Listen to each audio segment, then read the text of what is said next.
Well, a very good afternoon to you. Welcome to Xandermonium, the talk show that gets you talking.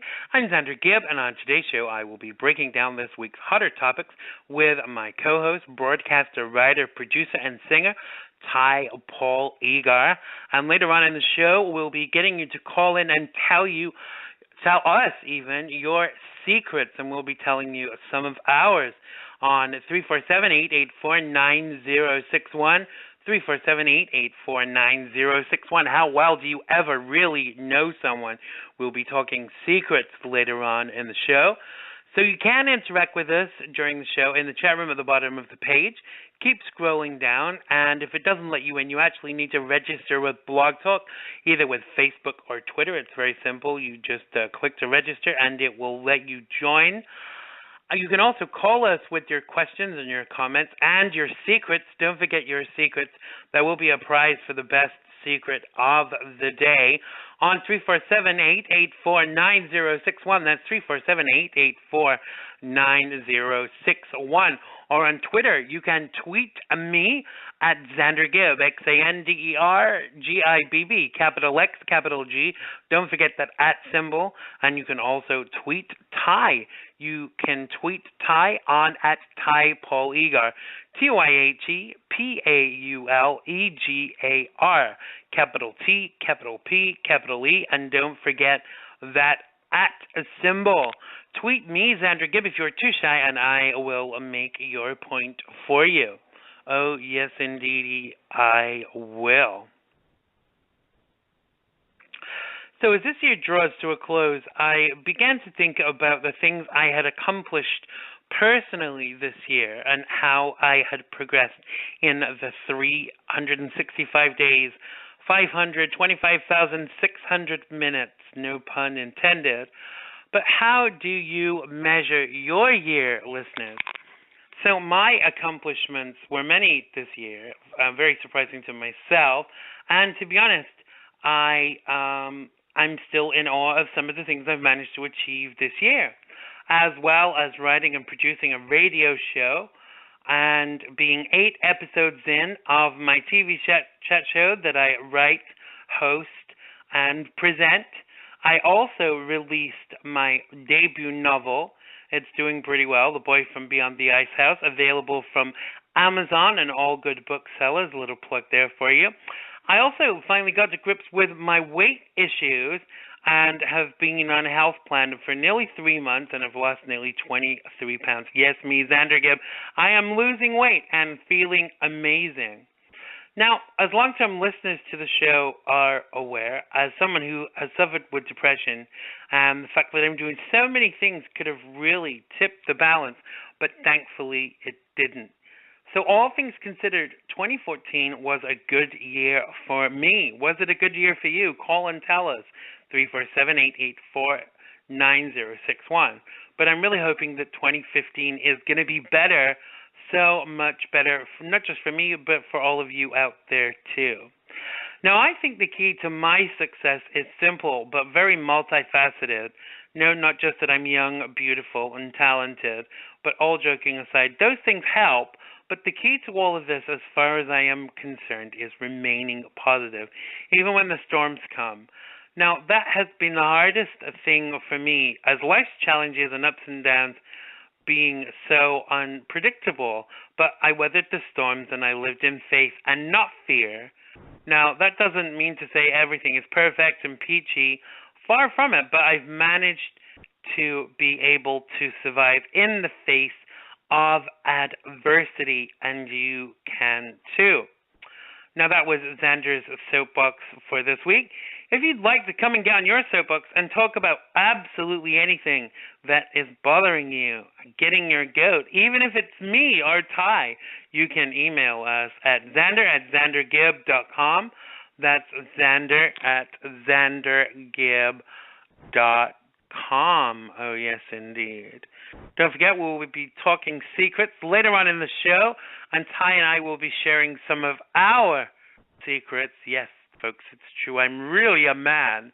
Call in and tell us some of your secrets. The best one gets a prize, 347-884 9061. That's 347-884-9061.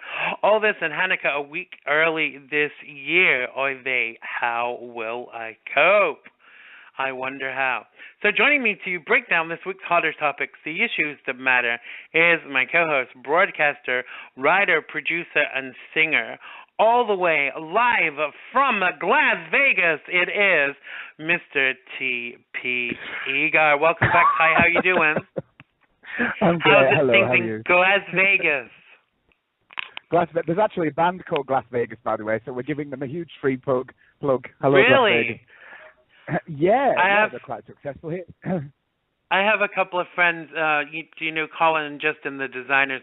They live in Glasgow, and they call it Las Vegas, so I just kind of like stole the phraseology. So how's your week been to date, Ty? What have you been up to? It's been good, but like you, we had the what they've been amusingly called the weather bomb. We got caught in the middle of that. That was fun. Right. I was dressed basically like a Scooby-Doo character for 3 days in my head-to-foot green waterproofs, and I don't care what I look like. The important thing was when I took them off, I was dry. So right. I wasn't exactly fashionable for 3 days, but that was fun. And apart from that, I haven't got anything wild to report really, other than the weather. Yeah, the weather's been a little bit unpredictable here too, and we had snow, but thankfully it didn't last. Now, a lot of people will hate me for saying that because some people really love the snow, and I detest it. Because when you're a car driver, you know, it messes up all your travel plans. Before you can even get in your car, you have to clear all the snow off the front and the back of your windscreen. Make sure your wipers are working and that your everything's not frozen up. And the first thing that happens when you switch on the car in this weather, all of the lights go on because the car is like, "What's this cold? I can't cope with it. It's not working for me." So you know, my car is definitely gay too. So you know, I hate this weather. So for those of you that like it, I am sorry, but you know, I am really entitled to my opinion. But I don't like the wet either, do you? I mean, even if you have a car, you've got to get from the house to the car. I think the most ingenious thing to do, I'm looking to buy a house at some point. When I buy a house, I'm going to get one of those, you know, those big buildings in New York where they have like an awning that goes all the way from the door to the street. Oh, yeah. I want a big awning that goes all the way from my front door to where I get into my car, so I don't ever have to get wet. So if anybody wants to buy me a future gift for Christmas, you can buy that for me, an awning, so I don't have to get wet getting into the car. What am I like? Isn't that what they call it? What do they call it? No, it isn't. Well, I don't know. I suppose it is an awning. I'm just wondering. I have no idea as a writer how you spell awning. I'll have to check that out. But I'm just wondering if you can get them on eBay. What did you buy for Xander's birthday? An awning. An awning, AWNING. I mean, I don't need one right now because where I live right now, the parking is so precarious. You don't know if you're going to be parking outside the house or like 2 streets away. And an awning that was just that extendable would just be ridiculously expensive. So we'll wait till I buy a place, you know. So what's Santa bringing you? What are you putting out there into the universe to get this Christmas? What do you want? Well, what do you want in your stockings, Ty? My feet. Well, as you know, I don't do Christmas. I'm a pagan, so Christmas is really weird around me. I'm spending it with a friend, which is not like me either. I usually spend it on my own, and not in a miserable bar humbug way. I just don't do Christmas. It doesn't bother me. It doesn't interest me. So I normally say to people, and I also do say to people, please do not don't send me Christmas cards, because it's an ecological disaster. They get thrown away after a few days, and they just really annoy me because they usually have little, you know, kittens on them or whatever. And not being a Christian, the other alternative really winds me up. And I just feel the need. I suppose I do turn into a bar humbug because I just feel the need to wander around saying to people, you know, by the way, he was born in April. This is 25th of December. It's got nothing to do with Christianity, and it's all a big ploy. So I suppose I do end up a bit miserable. And I kind of feel like that whatsoever. No, and nor should you. I kind of feel like I have to wear a T-shirt that says "I'm a Jew for Jesus" because people always want to explain to me why they're sorry for not wishing me Merry Christmas. I celebrate Christmas. I celebrate Hanukkah. I'm greedy. Kill me. Every time Christmas is around, people are like, why are you celebrating Christmas? If you're a Jew.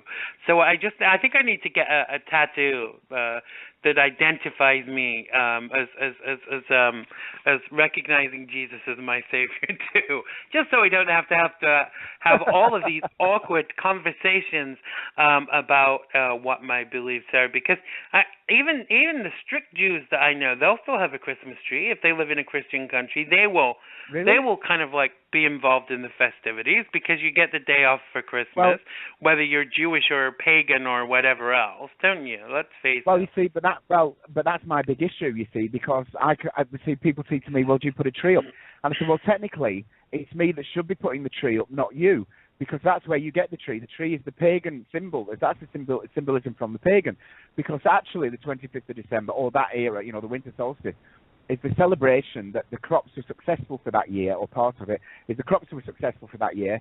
So, your village or your town survived, you had another successful year that everybody survived and everybody was happy. So that's actually part of the symbolism of the tree.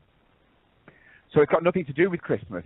So what really pisses me off is when everybody puts the tree up and says, oh yeah, but it's part of Christmas. Well, actually, it's got nothing to do with Christ or the celebration of Christianity. It's paganisology, it's pagan symbolism. So it kind of puts me in a really weird place. So I just don't do anything at all. And I just go around saying to people, he was born in April, get the hell away from me. So... but I'll have a Christmas drink with you, of course. Yeah, well, obviously, Port Bailey's, merry, happy holidays, everybody. But of course, I wish, happy holidays, everybody. I hope you have a fantastic time. I hope you find love, peace, and happiness. Be well, be happy, be loved, and try not to strap a bomb to any children. That's all I'm saying. Exactly. Amen to that. No killing people in the name of religion, because no religion I know commands you to kill in the name of religion. And if you do feel that is what your religion is telling you, I think you're in the wrong religion, dear. Get out, right away. You're in the wrong room. Yeah, you're in the wrong room, and that's the wrong voice in your head. Absolutely. So let's go to our first story of this week. Now, last weekend, Republicans in the Michigan State House passed a license to discriminate, a bill that would give just about anyone to refuse a service to LGBT people if it conflicted with their religious beliefs. There you go, bloody religion again. Now, the Religious Freedom Restoration Act would allow, for example, an EMT, and for those of you in the UK, an EMT is like an ambulance man or an ambulance personnel to be equal ops. Yes, paramedic, to refuse the emergency treatment to a gay person or even someone they presumed was gay, or for a pharmacist to refuse to refill HIV medication because God decreed gays and lesbians should be put to death. Similar to one in Arizona that even a right-wing Governor Jan Brewer thought went too far and vetoed this bill. Now, this bill passed 59-50 along party lines. Now, the New Civil Rights Movement points out the act is so broad it would let a Catholic high school refuse to hire a Muslim janitor, and the DMV clerk deny a new driver's license to someone who is divorced. Now, in a supreme bit of irony, the Michigan House over the weekend to pass a non-discrimination bill that protects the LGBT community. No one from the LGBT community has ever had fire hoses turned on them by police, or they have never had to drink out of an LGBT water fountain. Pastor Stacy Swimp, what a fabulous name, told the House committee that considered the measure. Now, there is no record of LGBT homosexuals being forced to sit at the back of the bus in an LGBT section. Well, Pastor Stacy Swimp, well, obviously then, what you're saying is so correct, because there is only one kind of discrimination. What do you make of these idiots in Michigan, Ty? I mean, it just defies all logic for me. Again, I'm back to my original. I mentioned. I think if you remember, I said a year or so ago when I joined you for the show, give them their own TV show immediately. But also, I think that's fine if we can go to Michigan and just run into stores and then indiscriminately punch people in the face for buying shellfish, because that's also in the same part of the Bible, isn't it? You know, right? Exactly. Homosexuals should be put to death. You should be put to death if you eat shellfish, and God knows what else. And if your children curse at you, they should be put to death. Leviticus, isn't it? Yeah, blah, don't blah, wear blah, clothing blah, of mixed blah. fibers. Give up your firstborn as a sacrifice. So where does it end? You know. Exactly. So if we lived in Michigan, then we could refuse to serve anybody that didn't give their firstborn as a sacrifice, or that wore mixed fibers, basically. And also, we can just run into heterosexual people's homes, and if we know that a man is lying with his wife when she's menstruating, we can just blow him away. We can just put a gun to his head and kill him. Because it's against God's ordinance to do that. So if we're taking the Bible that literally, then you know. But for me, this is the thing for me.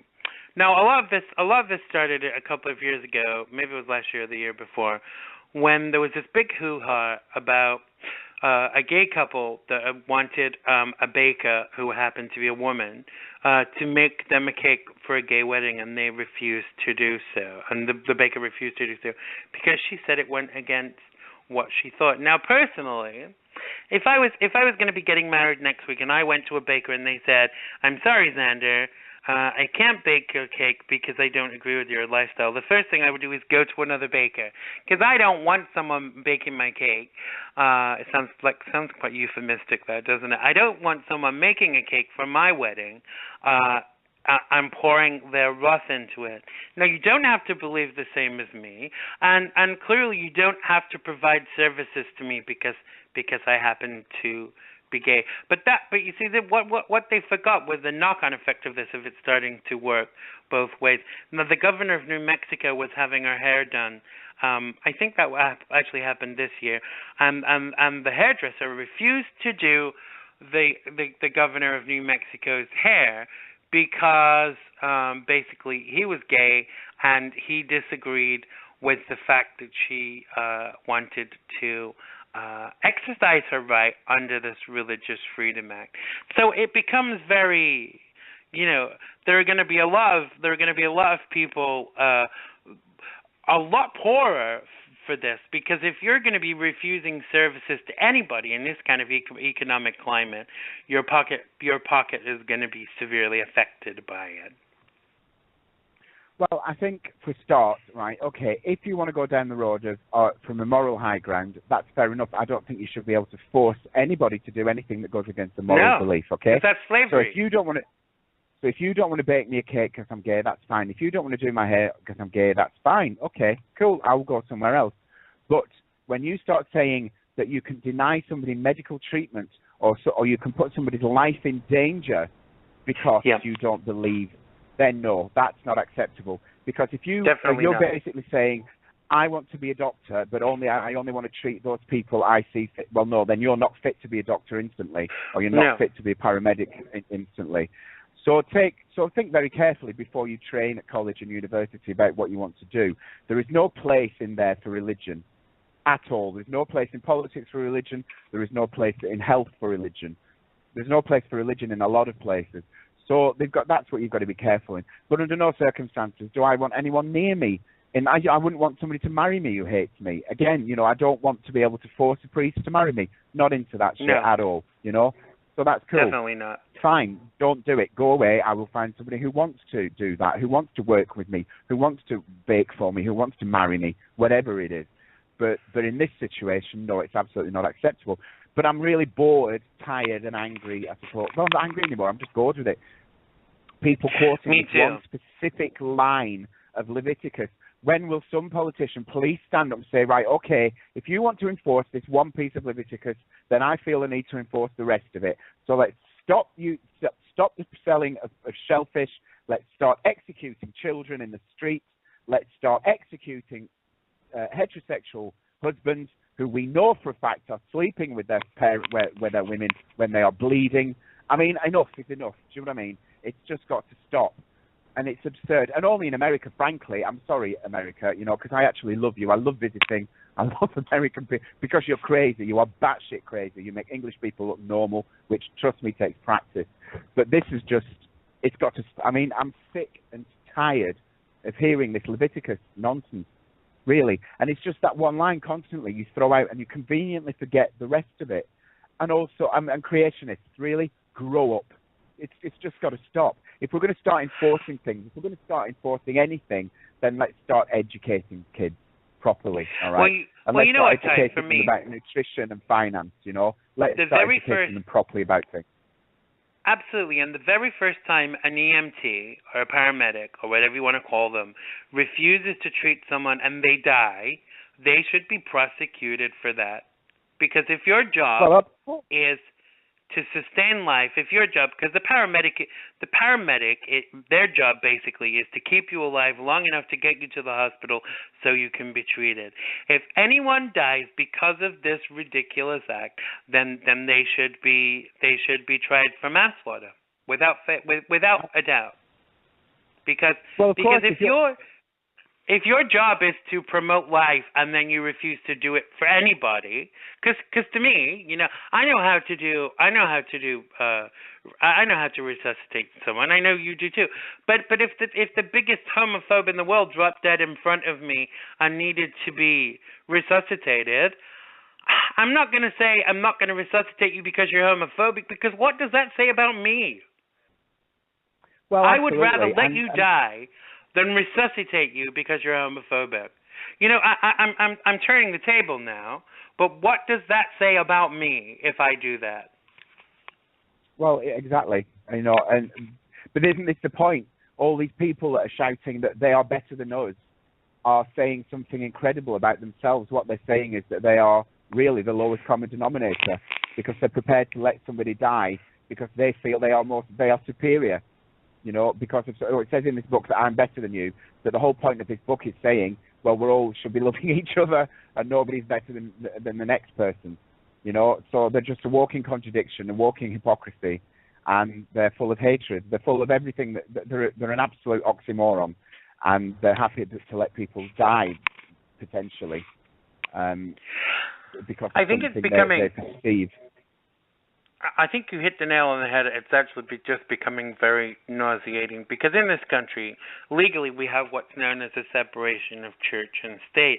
And if there is a separation of church and state, now I have beliefs. I believe in God, and I have a moral code which is based upon my belief in God.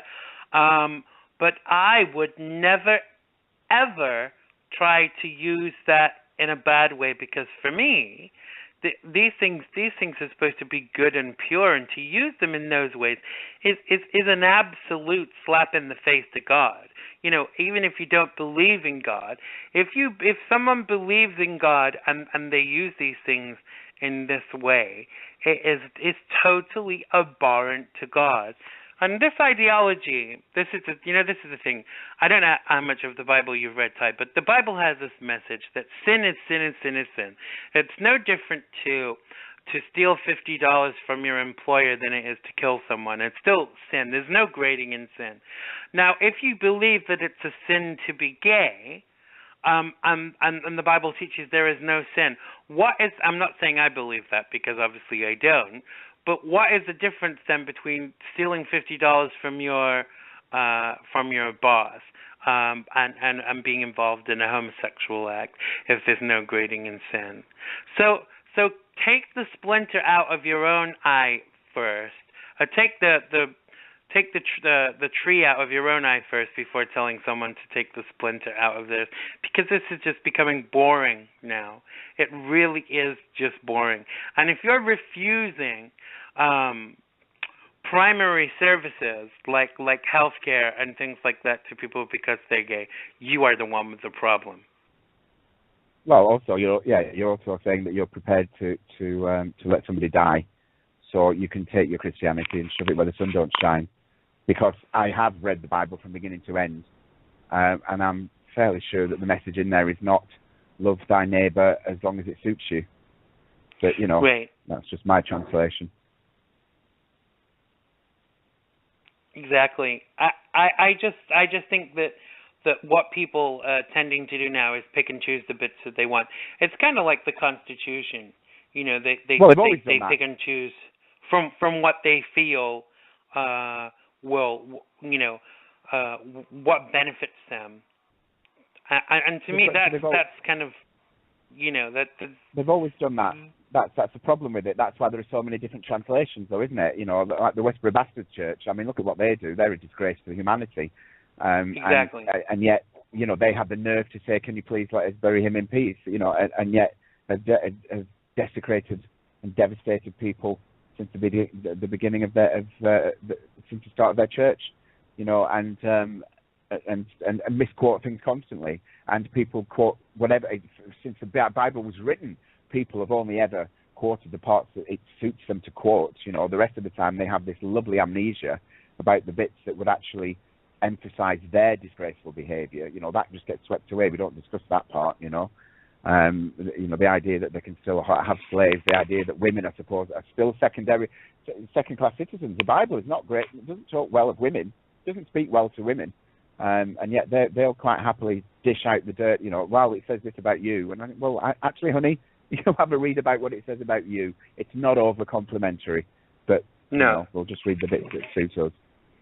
It's funny, I was discussing this, I went into the city yesterday for a family event, and on the way we were talking about this, that, and the other, and one of the things we were talking about was the Bible, and we came to this consensus that although, there are lots of things in the Bible that are really common sense and things that are really good advice, let's face it, this book was written by man. And the ideology that they got every single bit of it from God is kind of concerning, because if that's what your God is telling you, I'm startled by it, Well, but then, if I walked into a church now and said, God has spoken to me, I know where I'd wake up, and it wouldn't be in the Vatican. So. No, exactly.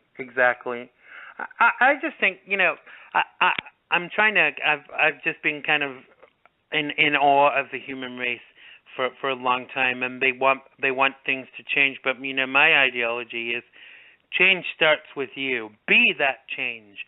Make that difference. Because I think we've all lost it somewhere. We've all lost the way forward, and I think that if we're just expecting everything to get better, it's kind of ridiculous. We have to be a part of making it better. And I think that even just not voicing your opinions when you disagree with something, you actually become part of the problem, because it's like you're accepting that kind of thing. And totally. and this act just I don't know, this act concerns me so much because I feel sorry for people that actually live in Michigan that may be subject to these level of responses, because ultimately, if you're going to let someone die for your religious beliefs, then you're not very religious anyway, are you? Frankly. Well, exactly, but that's the point, isn't it? They're pointing the finger at us in the name of their Bible, and yet they're doing everything. That's exactly the opposite of what the Bible is teaching. So I don't really understand this lunacy. Exactly. There you go. So before we move on to... You're a pagan, yes. We need to get you a T-shirt, a Xandermonium T-shirt with I'm a pagan on it. So you don't have to explain to everybody your ideology. I don't want to hurt anybody. And I don't either, but I do get a little bit. I do get really an eagerness to slap idiots, and I'm not a violent person. But idiots, I just want to slap some sense into them and kind of like shock them into seeing what they're doing, I think you're allowed to do that if you're a Zen Buddhist. On behalf of them, to keep their karma intact, if you're a Zen Buddhist, you're allowed to hit them. You're allowed to hurt people physically. I could be wrong. I think it's Zen. It's one form of Buddhist anyway, that you're allowed to physically intervene with somebody to stop them harming their karma. Well, I wish Senator Gillibrand, that's the senator for New York State, I wish she would get them to pass an act where we're allowed to slap idiots just once in the state of New York. So I know she listens to the show. So if you are listening today, Senator Gillibrand, let's get this slap an idiot bill through the Senate. Yes. Now and then. So before we go on to the next story, Tyhe. It is Secrets Day today on Xandermonium, and we're going to get some people to call in and share their secrets. Call us now on 347-884-9061. That's 347-884-9061. And to get you started, Ty and I are going to share a secret. So do you want to go first, or do you want me to go first? Well, it's secret time, Ty. I know. I was trying to think of any. I was kind of genuinely trying to think of something that I haven't already shared, because I don't really hold that many secrets. But the only things I can kind of think of is things that we did when we were performing in London, which were things like. Do you still eat Monster Munch in bed? Because that's quite secretive, isn't it? People in America won't know what Monster Munch is. Monster Munch shot. Eat cheese doodles in bed naked. All right. Well, I'll start then. This is something that I don't tell lots of people, but this is Xander's secret number one. I am so afraid of heights that it even affects me when it's on the television. I cannot stand to watch when someone is dangling off the side of a building or they're shooting off the side of a building. It actually makes me feel physically sick. I am that afraid of heights. I shouldn't have shared that, really, should I? Because if anybody ever kidnaps me for a ransom for the station, for $50, they'll be dangling me by my feet over the side of a building. So that's Xander's secret number one. I am so afraid of heights that even when I see it on TV, I am nauseated. So, Ty, share a secret with us. Oh my God, I can't think of anything. What did I do? Oh, the first time I ever performed live. What did I do? I fell off stage. I fell off stage live on TV once and passed it off and told everybody it was deliberate because I couldn't see the edge of the stage through the dry ice. And I've never told anybody that. I told them it was part of the choreography. So there you go. That's just off the top of my head. I thought of something else and then thought, no, I'm not sharing that. Come on, tell us what it was. Let's share it. Tell us. No. That put me in mind of... have you ever seen on YouTube the YouTube video of Frasier where where the actor Kelsey Grammer is sharing at some collegiate night and he falls into the orchestra pit? Yeah, I did. You know what I did? I was just about to share something, but you're going to put it in the second book, so that's why I stopped. Right. Harry Met Sally. When Harry. Yeah, so we're not going to share that. We'll save that for Xander's second. No. Book. So there you go. That's hilarious. Okay, so moving swiftly on, Ty, tell us about your news item this week.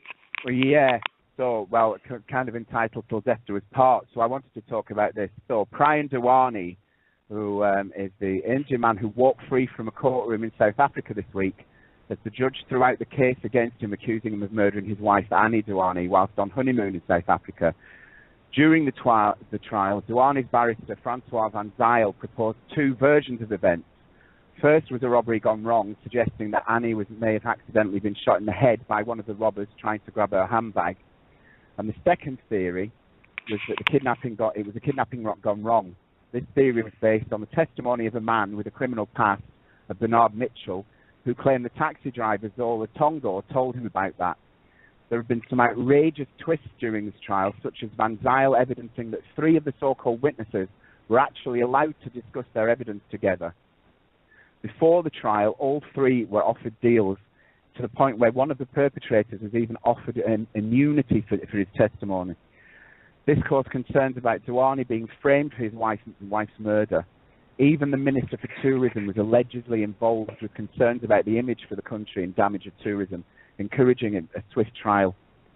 All of this, of course, takes the spotlight away from a woman who was murdered on what was supposed to be one of the most happy times of her life, with a man, let's not forget, who has since decided to tell us he's bisexual. No, wait, I'm gay. At the beginning of his trial, he was shuffling around in front of the TV cameras with supposed mental health problems. But on Wednesday of this week, he strutted through Dubai International Airport like a movie star. So there you go, boys. He's available and rich. But my top tip for today's show, if you go on a holiday with him, make sure you pick the location, safe play and all that. Wow. So how are so many people getting away with murder nowadays? Because you can always present alternative theories of crimes, but that doesn't make you innocent, does it? Well, no, the case was acquitted. He wasn't found innocent. The case was dismissed. He wasn't found innocent because there was so much evidence that was corrupted. And at one point, I mean, I've cut that very short because that could have been a very long monologue.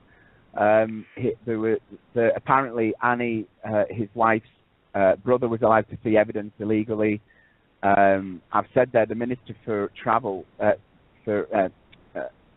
call him Minister for Travel for now, allegedly was actually said to say, this is going to affect tourism. The Minister for Tourism, was actually said this is going to make things look really bad for tourism here. I don't want that happening. Just press ahead with this. Make it, basically we're saying, pin it on him. We want this done quickly. We don't want this to affect tourism here. We don't want this country looking bad. Evidence was tampered with. The three suspects who I just said then were all offered deals. One including one offered immunity, fell apart under cross-examination. Their evidence was apparently shockingly dreadful. Van Zyl, who I just mentioned there, Joanne's lawyer, tore them to shreds and just said, this is absolutely pitiful, this is shocking. And the judge agreed. So basically, it looked like Joanne was being framed. This may be not the case. It's just that everything was handled so badly and so corruptly, the judge had no option but to say, this is just a mockery, get it out of my court. I wish, you should, if you can, try and get some scenes, some video shot for the TV show, Xander, because the way that man walked across Dubai, they actually banned cameras from Gatwick Airport here, which is unprecedented. I've never known them do that before for anybody. But the camera scenes of him walking through Dubai International Airport on Wednesday were outrageous. He strutted through that airport like a movie star. There was there was certainly no evidence of mental health problems, and no evidence certainly no evidence of a guilty conscience by no means, but no evidence of remorse or loss, or empathy. He walked through that place like a movie star, like he was untouchable. He strutted. So basically, judicial ineffectiveness is what got him off, whether he was guilty or not. That they messed the case up so badly. Now, do they have, like they do here, that they, if they find you innocent, what's it called? My brain is gone. Where they can't try you again. Double jeopardy. Do they have that in India too? Well, I think it's South Africa. He was tried in, but as far as it was South Africa, right. But was he taken back to India? Sorry, I've just flipped that out. But it's done and dusted now. He's done. Yeah, he's free. It can't be retried because what they're saying is there's evidence of corruption, so they can't prove anything else now. So he's scot free. It's done. And so I wonder if she was insured. Was there an insurance policy involved? I'm not really sure, but what they're saying anyway is because they were Sikh, not because a lot of people are saying, it was an arranged marriage, but they're a Sikh family, not Muslim. Now, I don't know where the Sikh religion sits or where Sikh families sit with arranged marriages, but a lot of people were saying, she had money and he was going into it, but he's not. He was a self-made millionaire. He's got money anyway. So all that's kind of irrelevant. But the point, what the family is saying is they want recompense now, though, because it's the tradition is that the wife's family would pay for the wedding. But what he said is he's bisexual, now he's gay, so the wedding was a sham anyway. The marriage was a sham anyway. So what was he doing marrying her when he knew that about himself? But the evidence against him, it's all over the place now. This guy, the taxi driver, saying, it was a alleged kidnapping. So where does that evidence come from? This guy who was already a convicted criminal is saying, the taxi driver told me it was a kidnapping gone wrong. But then originally they were saying, it was a mugging. and he's saying, well, he's not really sure what's going on, but he had mental health problems, and suddenly he recovers. You know, I mean, it's just so convoluted. It makes Pistorius look quite simple. Do you know what I mean? It's ridiculous, everything that's happened. And now, apparently, all these officials are involved corruptly. So it's just been, I mean, it's never good. This is it. And in the middle, and yet again, you know, this poor woman, it's unlikely she's ever going to get justice now.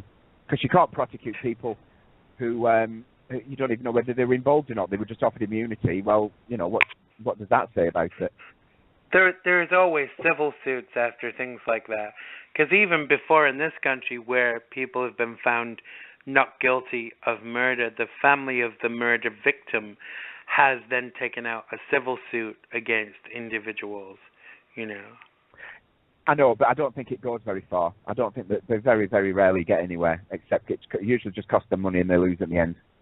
Because where a civil suit's concerned, I mean, obviously their lawyer immediately says, well, look, they were found innocent or it was kicked out of court, so where do they stand in civil, you know, in a civil court? It's very flimsy at best, I think. I understand the anger and the momentum, but usually I think it just ends up with more tears and heartbreak, to be honest.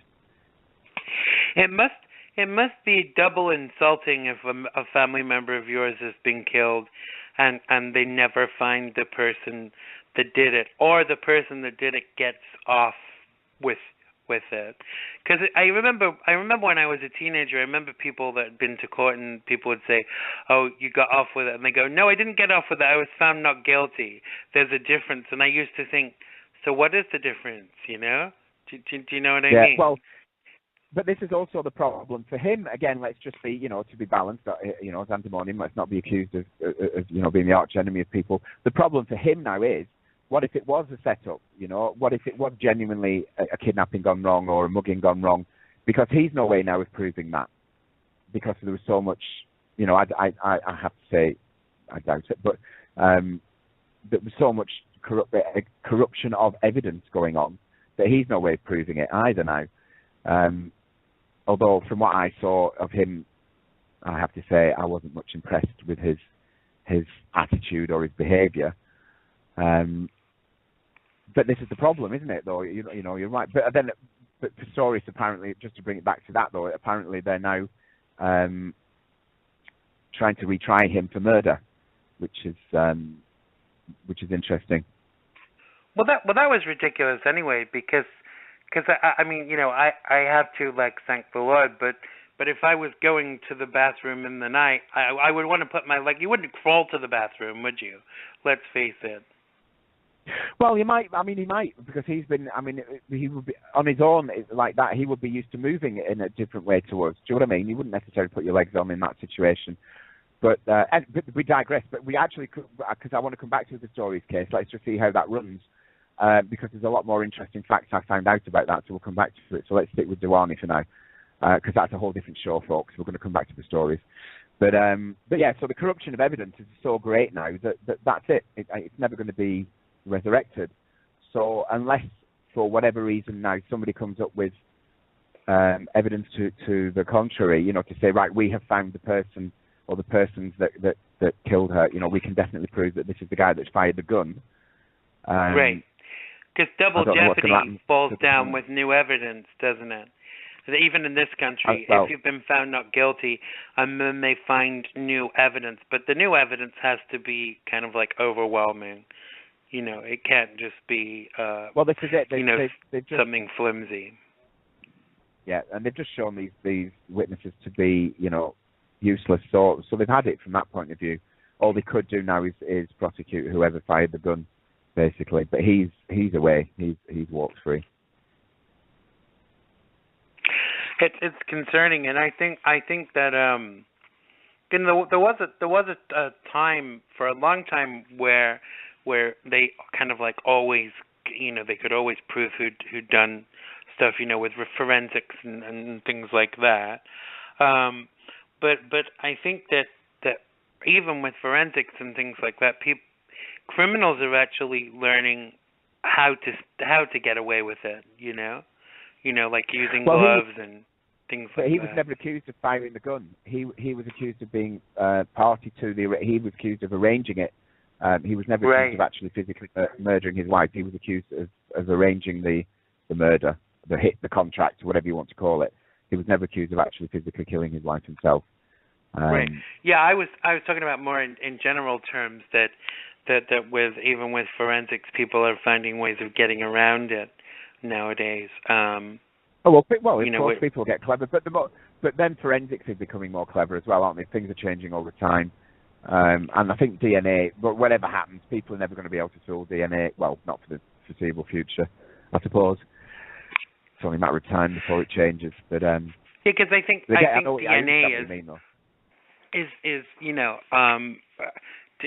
to actually find someone's DNA in a place where a crime is being committed, you would have to prove that there'd be another reason that you'd been there. Because if your DNA is on the body, I mean, this is how they catch so many people. You see these things on TV about rape and stuff, and they're always saying about scratching the person so that they got DNA to be able to, find the person and prosecute them. But for that, they've even got to be in the system. I mean, I think forensics is amazing, but it has to continually improve, because if it doesn't, I think that the criminal minds do kind of catch up with it, Oh, of course, yeah. But that's that's with something that will always happen, won't it? Absolutely. Okay, so before we go on to our next story, it's secrets time again, Ty. Oh, you didn't tell me I was going to have to do it twice. You can go first this time. Oh, can I? Thanks. You can. I'll let you. Okay. What so this is Ty's secret number 2. What? I said don't share that one. Not because it's going to be in the book, because it's No, it's because it's outrageous. Yeah. Tell people about what you're addicted to. What you told me yesterday. Ty has an addiction. I have to chocolate. I'm not. That's all I'm going to say. Well, I have an addiction to chocolate. Everybody has an addiction to chocolate. Who doesn't have an addiction to chocolate? I don't. I tell you, my secret is I'm going to hypnotherapy. I'm going to hypnotherapy to stop to get control of my addiction to chocolate, because it gets out of control. Yeah, once I've opened a bar of chocolate, I cannot stop eating it till it's gone. There you go. There's my secret. And are these family-sized bars, or are these just ordinary? It doesn't matter what size of bar. It's an open-sized bar. That's what it is. Okay, it's time for Xander's secret number 2. Now we know that Ty is a chocoholic. Now, I alluded to this in the book a little bit, but you know that I've had eating disorders in the past, and once I ate 37 sausages in 13 minutes, but it wasn't because I was binging, it was for charity. So that's another one of my secrets. I ate 37 sausages in 13 minutes. So Ty is a chocoholic and I'm a sausageaholic. Moving swiftly on. But call us with your secrets, 347-884-9061. Come and tell us your secrets, and the best one will win a prize. Ty will send you a bar of his chocolate stash. Well, I don't have a chocolate stash. I'd have to go out and buy it. You don't have a chocolate stash? Wow, I'm surprised. No, because when it's here, I eat it. That's the point. Right. I get it. But I will go out and buy you a chocolate bar happily. That's okay. Or a pack of chocolate sausages. What's that mean? Yeah, chocolate sausages. Do they even make chocolate sausages? Moving swiftly on.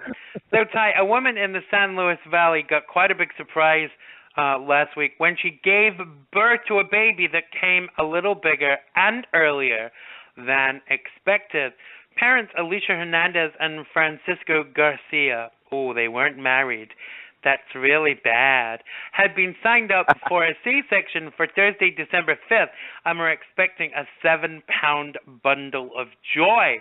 Instead, the mother went into labor on Monday and, via C-section, thankfully, gave birth to a baby that was 22 inches long and a whopping 13 pounds, 13 ounces.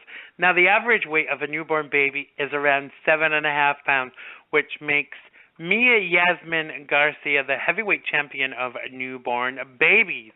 She beat the record for the whole valley, the proud father said. And we're so happy right now. Mia was flown to Aurora's Children's Hospital on Monday because of respiratory issues and low glucose levels, but now both the mom and baby are perfectly healthy, and the parents are looking forward to taking Mia home and buying extra large-size clothes, and she has 4 sisters, so that's the 5th girl. And the mom says, in terms of family planning, this is it for now, and I'm not surprised. So 13 pounds, 13 ounces, Tyhe. That's a big whopping baby. Well, thank God for C-sections. But what the first bit that caught me of that story was she's brought the record for the valley. I mean, is there like a chart up in the local hospital or something like? For what does the winner get? Is it chocolate sausages? Yeah, bar of chocolate. Kind of like, yeah, it's like Mrs. Hernandez is so far the winner. Come on, try harder. I mean, what kind of, I don't know. It just struck me as amusing. But wow, And how do you get that guesstimate wrong? But how does the doctor get that wrong? Well, it's going to be about 7 pounds. No, we got that wrong by 5 pounds. Sorry. I mean, really? I'm just looking, and according to the Guinness Book of World Records, the biggest baby ever born was Canadian Anna Bates. Gave birth to a baby boy who weighed 23 pounds, 12 ounces, and was 30 inches long back in 1879. However, it died just 11 hours later. Well, that's sad. I didn't expect that to be on the end of that information. So sorry for bringing it down for you folks. But it wasn't the... Go on. I had several... I had several comments at the end of that have just been killed with it as well. So, yeah, that's a shame. But that have been killed with it. That's a very appropriate thing to say, Tyhe. Well, I'm sorry, but it was out there now. It's too late, isn't it? So there was no pun intended whatsoever, and I am not going to take humour in the death of a child. No, of course child, not. Obviously. But 23 I would pounds. not do that because, Well, he would not do that because he's a good Christian and he reads his Bible, don't you, Tyhe? Well, no, I wouldn't do that because I'm not a good Christian. There you go. If I was a good Christian, obviously, I would do that. But, 23. Anyway, so what was this one? 13 pounds. So, yeah, that's... 13 pounds, 13 ounces. That's nearly... well, in British terms, British have a different terminology for weight. They have a stone, which is 14 pounds. So the baby was nearly a stone. Wow. Yeah, thank God she had a cesarean there, because he would never have sex again. Probably she wouldn't. I wouldn't let him near me again. But there's no way a woman could give birth to a baby that big. I don't think. Not like not like in the natural way. Notice I didn't say the V word. Well, I'll after that anyway, sex would be like throwing a sausage up a back street, wouldn't it? Really. So why does it always come back to sausages? Or would it be like throwing a chocolate sausage up a back street? A sausage up an alleyway. Sausage up an alleyway. It reminds me of that they used to say when I was a teenager. They used to say about loose women. They used to say, not the TV show. They used to say it's like clapping your hands down Freeman Street. That just kind of. Absolutely, that just kind of dropped into my head. So, Tyhe, what have you got planned for this week? Well, just winding down actually with my day job. Obviously, this is kind of vulnerable time of the year for the people I work with. So we just make sure that everything's in place for people. Also, I've now got to put up with my demented friend at Christmas. I was speaking to one last night, and she's more demented than usual. And Vinny's coming home for Christmas, is she? No, I'm not letting Vinny anywhere near me. She's over with you lot still. She's out there in the wilds of America somewhere. And I've got to try and get a little bit of writing done. And I've no idea. Am I with you for Christmas? Am I on the show at Christmas? I don't know.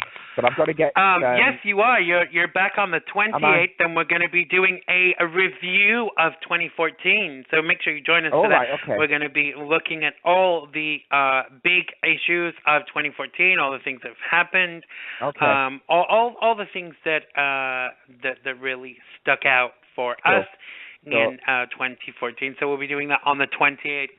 Tyhe and myself to draw the year to a close. There you go. But I just want to confirm a little rumor that I've been hearing. Is it true that you're going to be releasing an album in the new year?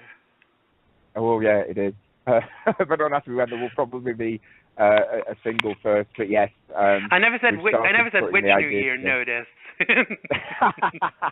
No, it will be. But we started putting the idea together now, yes, with my co-writer, J.B. McKellar, who is the lead guitarist of the Media Horse, who we will be interviewing in January, I think. There are things going on there that I can't mention just yet. But yes, but he came up with an interesting style, which I'm not going to share. Well, I've shared with you, but I'm not going to share with listeners yet. But I'm really excited about it.